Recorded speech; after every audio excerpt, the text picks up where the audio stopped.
Good morning, you guys. I'm gonna come on here and give you a short word before we go into the next part of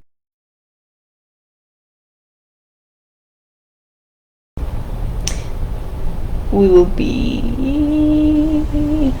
be discussing some woman power, some female power. We're going to talk about the first female prophet that is recorded and pronounced in the Bible, I would say. Yeah, the first female prophet that's recorded. This is going to be in our next section. We're going to mention Deborah. I'm sure we've heard of that name before, Deborah. Let's go ahead and read about her story in a second. But before I do, let me get into a morning message. Hope everyone is well. I'm exhausted.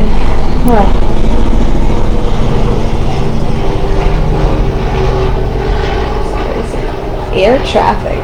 Alright. In the name of Allah, most gracious, most merciful. Alright.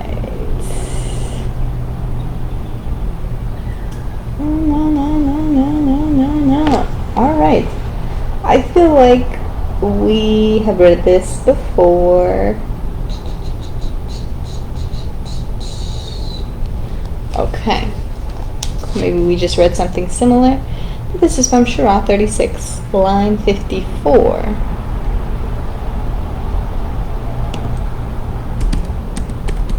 Surah 36, line 54, and it reads, "Then, on that day, not a soul will be wronged in the least, and ye shall be repaid the meeds of your past deeds."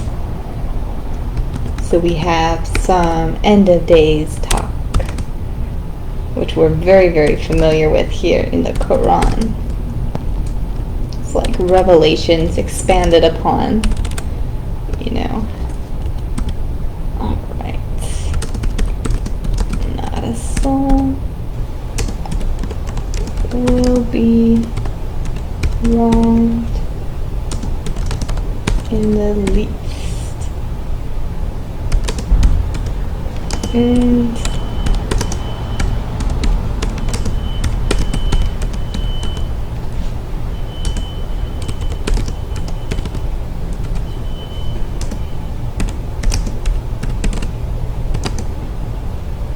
alright, so it's talking about here, everything will be repaid to us. And I had mentioned as well, remember when I said everything will work out in the end. It will work out, you know. Maybe you're having a great life, or maybe you're having a not so great and a struggling existence, a struggled existence.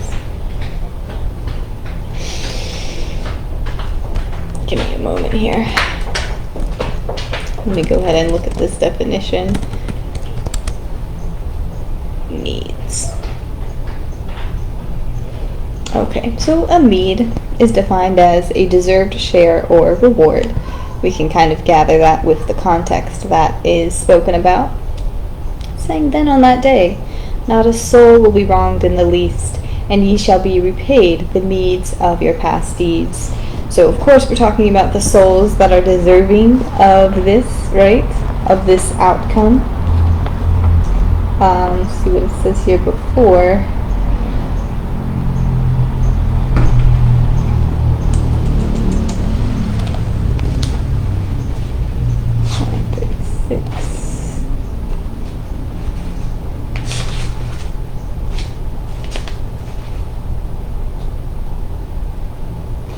Hold on. Sorry. I think we're moving a little slow motion today. Yeah, so we're talking about, in section 4 of this Surah says, "The trumpet shall be sounded when behold, from the spectators of men," spectators, I don't know that word, never mind, "will rush forth to their Lord. They will say, Ah, woe unto us, who hath raised us from our bed of repose.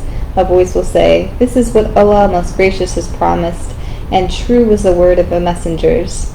It will be no more than a single blast. When lo, they will all be brought up before us. Then on that day not a soul will be wronged in the least, and ye shall be repaid the meeds of your past deeds.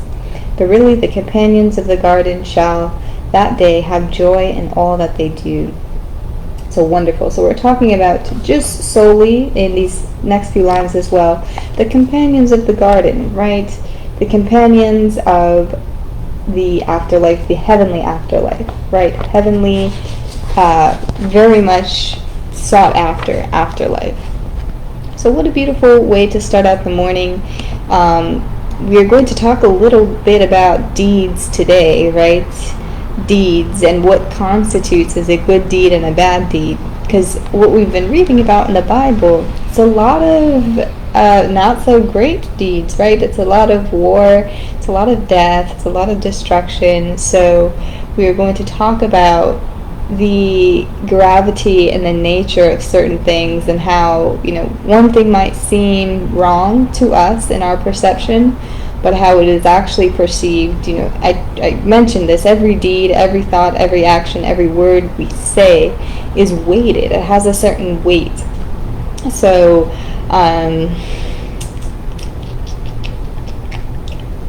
we examine and we analyze our thoughts and our deeds and our actions. Maybe not us ourselves, but we have our angels and we have God himself looking after and keeping account. So everything is weighted a certain weight. Even if you're doing something that might be viewed as morally wrong or inherently bad, we have to look at all perspectives and all sides of the outcome, or the what am I talking about? Like the before what was happening, right? What was happening before was our deeds, our words. Was it something that was provoked? Was it just like a grain of rice falling and that's it? You know what I'm trying to say, right? My analogies can get a little crazy, but you know what I'm trying to say. Were the deeds and the actions, were they warranted? And then of course, what is the result of it? Does it result in sin? Does it result in more downfall or more pitfall? Because that can also add more weight or less weight to your deeds if it causes some sort of chain reaction. So it's something to just think about. Just be intentional with most things that you do, if not everything, right? And that's pretty much it, you guys. Let's go ahead and get into Judges. Let's talk about these deeds and start up kind of like a question that I've been thinking about for a little bit now. Catch you in a few. I'll be back.